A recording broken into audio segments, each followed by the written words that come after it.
Insting mungkin adalah hal paling mengagumkan dari seekor binatang. Manusia juga punya insting, tapi binatang menunjukkan bagaimana mereka mampu mengeksploitasi instingnya hingga ke taraf yang tidak bisa dijelaskan oleh akal. Entah cara mereka beradaptasi, mencari makan, ataupun melanjutkan keturunan. Tidak jarang, pada akhirnya manusia justru belajar dari binatang. Salmon mungkin adalah salah satu binatang yang memiliki siklus hidup paling menarik di alam. Siklus hidup yang memperlihatkan kepada manusia tentang arti dari prinsip dan perjuangan. Terdapat 8 spesies salmon di dunia. 7 berasal dari Samudra Pasifik dan 1 dari Samudra Atlantik. Tapi meskipun dikenal sebagai ikan laut, salmon sebenarnya hidup di air laut maupun di air tawar. Dalam dunia ikan, dikenal 2 kelompok yang melakukan migrasi dalam hidupnya. Pertama yaitu kelompok ikan Catadromos. Kelompok ikan ini bertelur dan lahir di laut, namun bermigrasi ke air tawar. Contohnya adalah ikan sidat. Ikan ini lahir di air laut, namun suatu ketika akan bermigrasi ke air tawar. Kelompok kedua disebut kelompok Anadromos. Kelompok ini lahir di air tawar, tapi bermigrasi ke lautan. Salmon adalah salah satu di antaranya. Dan inilah yang membuat perjalanan hidup mereka menjadi menarik.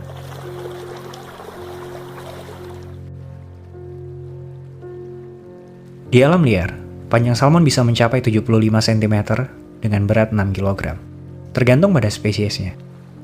Tapi sisik mereka yang berwarna perak seperti baju zirah, membuat salmon kadang dijuluki sebagai king of fish, atau raja para ikan. Siklus hidup salmon bermula di perairan tawar, tepatnya di hulu sungai. Di sini, telur mereka menetas dan awal kehidupan dimulai. Bayi ikan yang baru menetas disebut alevin. Mereka masih berwarna merah dan memiliki kantung yang melekat di tubuh mereka. Untuk sementara, ikan-ikan ini harus hidup di antara tumpukan kerikil yang ada di dasar sungai. Setelah sekitar 5 minggu, mereka tumbuh menjadi ikan-ikan kecil dan mulai menjelajahi sungai. Panjangnya sekitar 2 cm dan mereka memakan plankton. Fase ini di mana salmon mulai belajar mengenali bahaya. Banyak yang akan mati karena predator, kalah bersaing, ataupun terseret arus sungai. Tapi untuk mereka yang berhasil mencapai usia 1 tahun, sudah hampir mencapai tahap dewasa. Ikan-ikan ini disebut smolt. Di fase ini, mereka akan berkumpul dan membentuk grup, bersiap memulai migrasi pertama mereka menuju lautan. Jarak menuju laut bukan sedikit. Ada yang harus menempuh perjalanan sampai 2.500 km, tergantung tempat di mana mereka dilahirkan. Salmon Chinook yang bermigrasi dari Sungai Yukon di Kanada bahkan harus berenang sejauh 2.960 km untuk sampai ke laut. Belum lagi, selama perjalanan menuju laut, salmon akan menghadapi banyak rintangan. Terutama di daerah muara sungai. Di sini, berbagai predator sudah berkumpul. Ada bangau, anjing laut, dan bahkan manusia.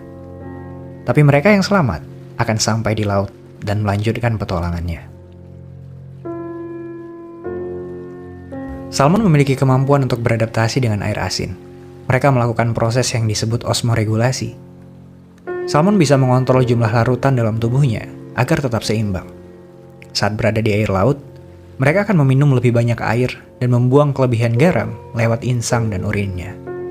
Inilah yang membuat mereka mampu beradaptasi dengan air asin. Salmon akan menghabiskan 2-7 tahun di laut. Setelah itu, tibalah masa mereka bereproduksi. Untuk kedua kali dalam hidupnya, salmon akan berkumpul kembali untuk migrasi. Tapi migrasi kali ini berbeda dengan sebelumnya. Migrasi kali ini untuk bertelur. Salmon hanya bisa bertelur di air tawar. Karena itu, mereka harus kembali ke sungai. Dan uniknya, salmon-salmon ini akan bertelur ke tempat yang sama, sungai tempat di mana mereka dilahirkan. Masih menjadi misteri bagaimana salmon bisa memiliki memori tentang tempat kelahiran mereka setelah menghabiskan bertahun-tahun di laut. Pada musim gugur, antara bulan September sampai November, merupakan waktu yang tepat bagi salmon untuk bermigrasi. Tidak peduli berapa ribu kilometer ikan-ikan ini menjelajah samudra, dengan instingnya, salmon akan menemukan muara sungai tempat mereka pertama datang dulu. Dari situ, ikan-ikan ini mulai berenang ke atas, melawan arus sungai. Salmon berenang yang hebat. Mereka bisa berenang melawan arus sungai sampai 50 km selama sehari. Tapi migrasi ribuan kilometer ini akan memakan waktu sampai berminggu-minggu. Saat kembali ke air tawar, ikan-ikan ini biasanya berhenti makan. Tubuh mereka secara insting siap untuk bertelur. Salmon hanya mengerahkan seluruh energinya untuk berenang melawan arus yang deras. Sebegitu besarnya energi yang dipakai, sampai warna kulit salmon akan berubah merah. Hal ini karena selama proses migrasi, salmon akan menghabiskan semua cadangan lemak yang mereka simpan. Akibatnya, pigmen yang mengubah daging mereka menjadi merah ikut mengubah warna kulit mereka. Kalau kamu pernah melihat warna daging salmon liar, daging mereka berwarna merah terang. Warna merah ini timbul akibat adanya pigmen yang mengandung astaxanthin. Astaxanthin adalah senyawa kimia yang biasanya terdapat pada ikan atau buah-buahan yang berwarna merah. Senyawa ini juga ada pada salmon, karena mereka memakan ganggang bernama Haemococcus pluvialis saat berada di laut. Tapi yang menarik, senyawa astaxanthin memiliki fungsi yang luar biasa untuk manusia. Mereka dapat melawan berbagai penyakit dan radikal bebas. Misalnya dapat mencegah diabetes mellitus, kardiovaskular, penyakit sistem pencernaan, dan banyak lagi. Karena itu, untuk manusia, salmon merupakan salah satu ikan bernutrisi tinggi. Semakin lama migrasi berlangsung, salmon akan semakin lemah. Tapi mereka masih harus berhadapan dengan predator yang sudah menunggu. Beruang. Migrasi salmon adalah momen yang mereka tunggu-tunggu. Untuk beruang, ini adalah pesta meriah yang hanya terjadi setahun sekali. Beruang akan berdiri di tebing sungai, menanti ikan-ikan salmon melompat ke mulut mereka. Bisa dibilang, ini sama sekali bukan migrasi yang menyenangkan. Banyak salmon yang akan mengakhiri perjalanannya di sini. Tapi untuk mereka yang selamat dari migrasi ribuan kilometer ini, akan sampai ke hulu sungai. Sebuah tempat tenang di tengah hutan dengan air yang jernih. Tempat terbaik untuk menitipkan telur-telur mereka. Sebelum meletakkan telur-telurnya di dalam air, salmon betina akan mengepakkan ekornya. Dengan itu, kerikil di sekitarnya akan tersapu oleh arus dan menciptakan celah untuk telurnya. Seekor salmon mampu menghasilkan sampai 8.000 telur. Tentu tidak semuanya akan berhasil. Saat salmon betina mulai mengeluarkan telur, salmon jantan akan datang dan membuahi telur itu.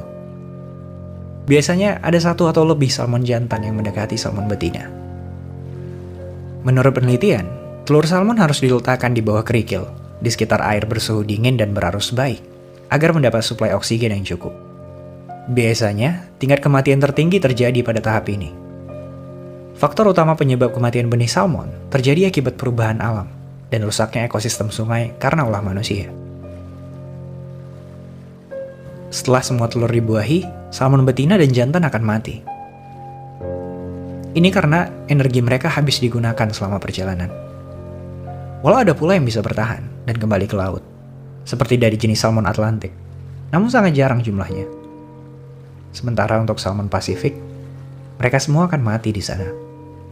Ikan salmon yang mati akan menjadi makanan para plankton, dan plankton-plankton ini akan menjadi makanan para penghuni sungai, termasuk anak-anak salmon yang menetas beberapa bulan kemudian.